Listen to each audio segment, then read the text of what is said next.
On the Mama's Easy Country Cooking. She's going to cook up one of my favorites and one that we've had a lot of requests for, squash casserole. But before she starts cooking this, we've had a lot of questions on how Mama freezes her okra and how she freezes her squash. So I'm going to let her tell y'all that. Yeah, she's going to show us, first of all, how she does her okra and her squash in the freezer. Good afternoon, everybody. It's nice to be back with you today. Today, I'm going to tell you how the okra is done. A lot of people ask how I fry the okra, how I freeze it and all that. It's very simple. You just cut it, get it out of your garden or wherever you get it from, bring it home, and you wash it a couple of times real good in cold water. And then you let it drain off a little bit and just chop it up like you're cutting it up to fry it in the frying pan, and just pack it in your freezer bags. You don't pack it in water or nothing. Just chop it up, throw it in the bag, and then throw it in the freezer and let it freeze. And then when it comes time to cook it, you put them in the zip bags, unzip the bag, and pour out how much you want to cook in another bowl, and throw the rest of it back in the freezer. And you let it sit maybe about a couple of minutes after you've took it out of the freezer. And then you put your cornmeal on it. That's what I fry mine in. And salt and pepper, and over in the frying pan. And as it begins to brown, you put it on medium-high heat. And when it begins to brown, you just gently turn it over with your spatula or whatever you're using.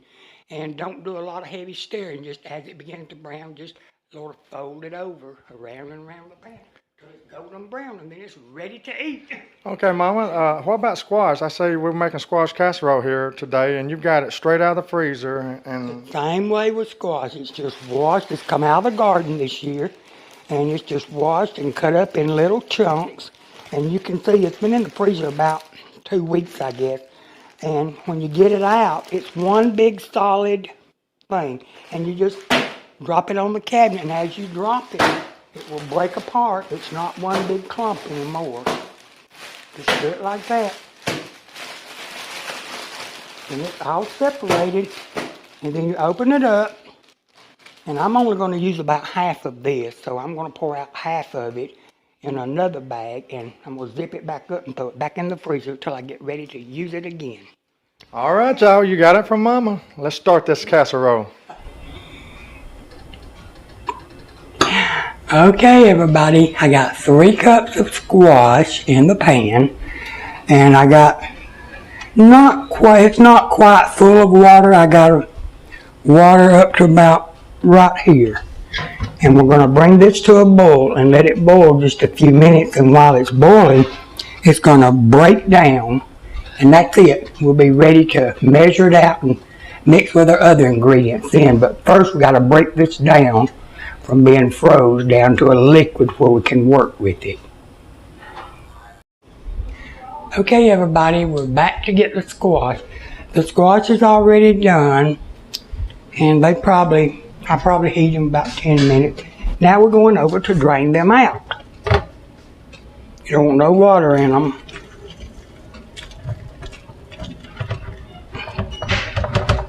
There's enough of steam in it.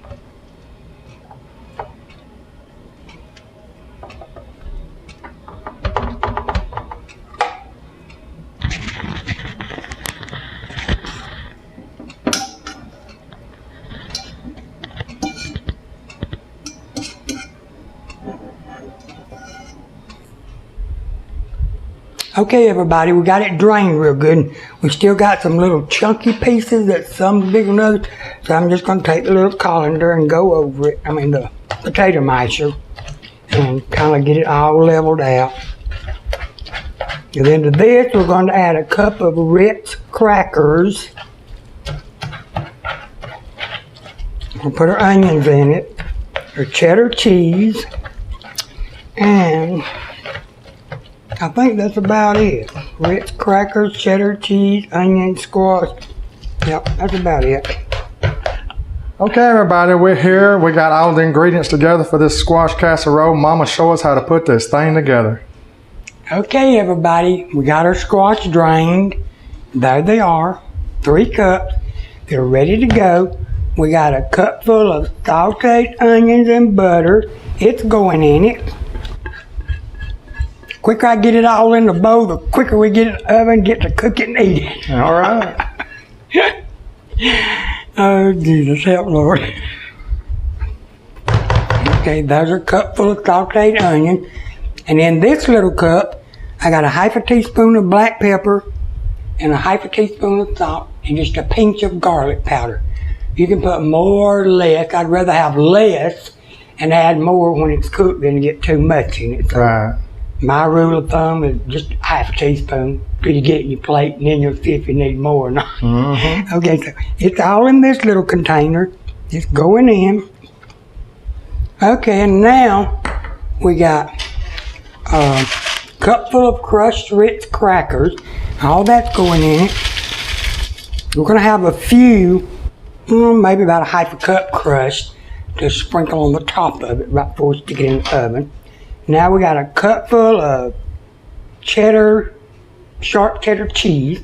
It's going in it. Now we got a half a cup of sour cream. It's going in it.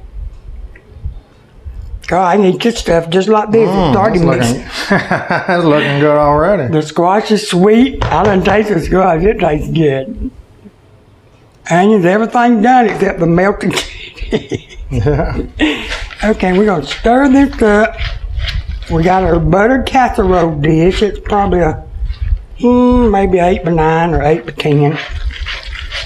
And get this stirred up good.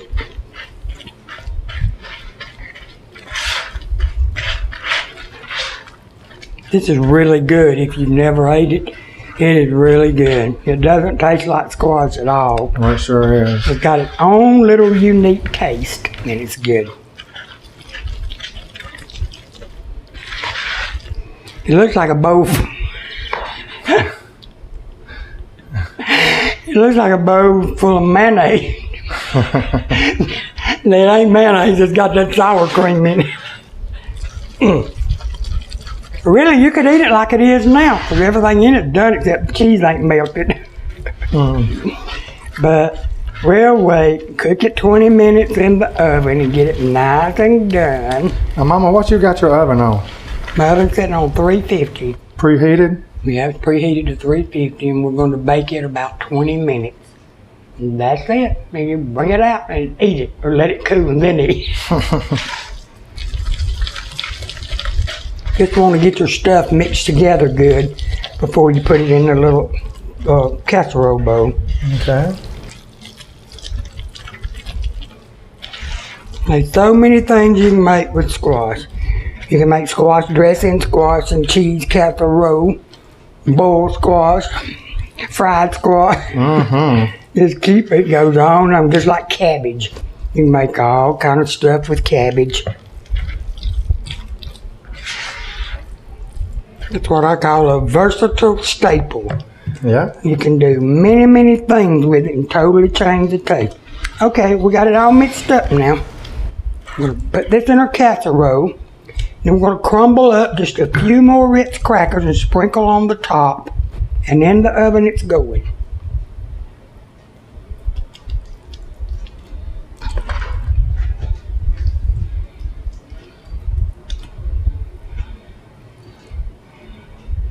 I remember the first time I made this stuff, I'd never ate it before.